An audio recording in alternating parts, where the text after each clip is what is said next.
이번 시간에는 하나님은 성도의 영적인 수준에 따라 각각 다른 통로로 응답을 주신다는 제목으로 설명을 하겠습니다. 제가 그동안 체험한 바로는 영적인 수준에 따라 음성이 들리는 통로가 다르더라는 겁니다. 제가 지난 25년 동안 기도한 후에 하나님부터 응답을 받은 형태를 보면 이렇습니다. 각각 사람에게 다르게 역사할 수가 있습니다. 참고만 하시기를 바랍니다. 꿈으로 보여주십니다. 영적 수준이 미약할 때 꿈으로 응답을 하십니다. 현실 문제를 해결하여 기도하거나 하나님 의정을 알게 하여 하나님께 문의하며 기도하면 성령으로 감동하시기도 하시지만 밤에 잠을 잘 때 꿈으로 응답하여 주십니다. 꿈으로. 그리고 꿈과 환상을 해석할 수 있는 능력도 길러야 된다는 얘기입니다. 보이는 환상입니다. 믿음이 약할 때 보이는 환상으로 보여주시면 절대로 눈을 뜨고 보는 환상이 아니고 성령으로 기도할 때 마음속에 그려지는 환상을 말하는 것입니다. 들리는 음성입니다. 분별력이 약할 때는 들리는 음성으로 들려주십니다. 물론 마음에서 올라오는 소리로 들립니다. 앞으로는 영성이다. 영성, 21세기는 영성이다. 영성 이렇게 말입니다. 밖에서 들리는 소리는 마귀의 귀신의 소리일 경우가 있습니다. 주의해야 되는 것입니다. 들리는 찬양이 믿음과 분별력이 약할 때는 들리는 찬양으로 응답을 하십니다.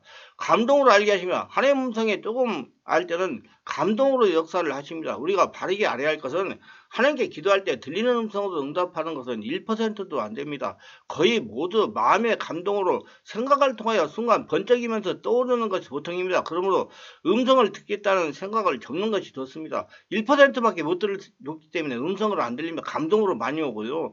환경에 여러 가지 증표로도 나타납니다. 보증의 역사를 알게 하십니다. 환경이 나타나는 증표로 알게 하신다는 겁니다. 하나님의 음성에 대해 조금 알 때는 환경의 보증의 역사를 알려주십니다. 저는 조금 기도하면서 성령의 감동을 통해서 하나님의 뜻을 알고 순종하면서 살고 있습니다. 저는 지금 성령의 감동하심을 따라 순종하면서 환경에 보이는 하나님의 역사를 보고 따라가고 있습니다. 이 모든 것은 제가 경험한 바입니다. 전적으로 저의 견해라는 것이므로 이해를 바르게 하시길 바랍니다. 절대로 개인의 견해이자 교리가 아님을 밝혀드립니다. 그래서 개인별로 하나님의 음성 듣는 통로를 개척하시고 체험하시고 임상으로 증명하시고 따라가시기를 바랍니다. 누가 한다고 따라가는 것은 2등밖에 안 됩니다. 자기가 직접 하나님과 관계를 열어가라는 말씀입니다. 크리스천이 하나님의 음성을 듣고자 하는 것은 많은 유익이 있습니다. 하나님께서는 모든 것을 통해 이를테면 어떤 사람이나 상황, 자연, 생각을 통하여 우리에게 말씀을 하십니다. 또 지연을 통해서도 말씀할 수 있습니다.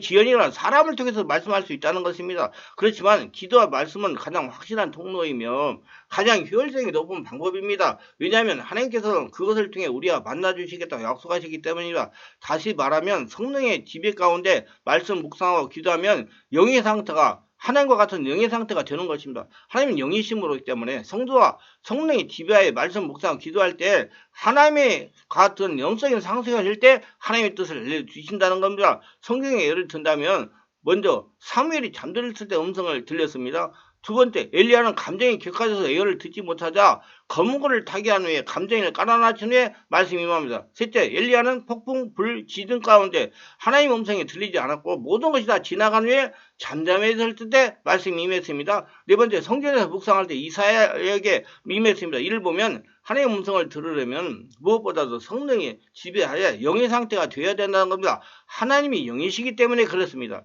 신약의 신자들이 지성수와 법궤를 가지지 못했다 하더라도 예수 그리스도 이름으로 무릎을 꿇어 기도하는 것과 그리스도의 복음을 묵상하는 것은 지성수와 법궤보다 더 확실한 하나님의 임재를 경험하는 방법을 알아야 됩니다. 왜냐하면 지금 하나님이 어디 계십니까? 내 안에 계십니다. 하나님의 임재를 경험하려면 먼저 성령으로 세례를 받아야 돼요. 그래서 성령으로 세례받고 영적인 것들을 자꾸 눈을 띄어서 알아야 되는 겁니다. 그래서 여기서 한 가지 조건이 붙게 됩니다. 성경을 잘 읽어보면 그 사실을 어렵지 않게 확인할 수 있습니다. 하나님의 임재를 경험하고 그 음성을 듣는 기도와 성경 묵상의 방법이 따로 있는가요? 물론 있습니다. 가장 중요한 조건이 하나 있습니다. 이 조건은 우리가 제일 약한 취약점이기도 하지만 그러나 그것을 극복하기만 한다면 우리는 분명하게 하나님의 음성을 들으며 하나님의 뜻을 쫓아 인도하심을 경험할 수가 있습니다. 그래서 인내욕은 성실함입니다. 저는 두 단어를 같은 내용으로 이해하는데 이는 성실함을 지키되 끝까지 지키는 것이 바로 인내이기 때문입니다. 들릴 때까지 알려주실 때까지 지키라는 거예요. 인내라는 것은 하나님의 뜻을 구할 때 확실한 증거가 보이거나 들릴 때까지 구하라는 겁니다. 자기 마음대로 하지 말고 사무엘같이 사울왕이 사무엘이 안 오니까 자기가 제사를 지냈잖아요. 그래가지고 얼마나 하나님한테 질책을 당했습니까? 사무엘이 올 때까지 기다리라 그 말입니다. 하나님의 음성을 듣고 싶습니까? 그것이 정말 하나님의 음성임을 확신하고 그것을 따라 살아보는 결단을 하고 싶습니까? 그렇다면 성령이 지배 가운데 성경 말씀 묵상과 깊은 영역들을 붙들어야 되는데 성실하게 해야 되고 인내하는 마음으로 끝까지 해야 됩니다. 중도에 포기하면 안 됩니다. 어떤 때는 여러분 석 달 있다가도 응답이 올 수도 있어요. 하나님께서는 현재 문제 해결을 통해 성도들을 온전하게 순종하는 믿음의 사람으로 만들어 가십니다.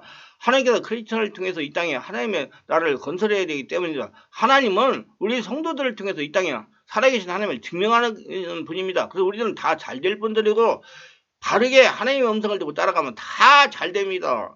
하나님의 음성을 듣고 순종하는 믿음의 사람을 통해서 세상에 하나님 나라를 건설하시고 하나님의 살아계심을 증명하십니다. 인간적인 요소가 조금이라도 섞이면 온전한 하나님의 역사가 일어나지 않아 하나님의 뜻을 수행할 수가 없습니다. 그래서 성도들을 온전하게 순종하는 훈련을 시키시는 것입니다. 의지하는 것은 하나님의 뜻에 온전하게 순종하는 것이요, 맡기는 것은 하나님께서 기적으로 문제를 해결하게 하시는 겁니다. 의지한다고 하나님 말씀대로 하나님 하신 대로 그대로 고지겠도록 따라가는 것이고, 자기 생각하고 하나님의 생각하고 달라도 하나님의 뜻을 따라서 가는 것이 의지하는 것이고, 맡기는 것은 하나님께서 기적적으로 문제를 해결할 때까지 기다리는 겁니다.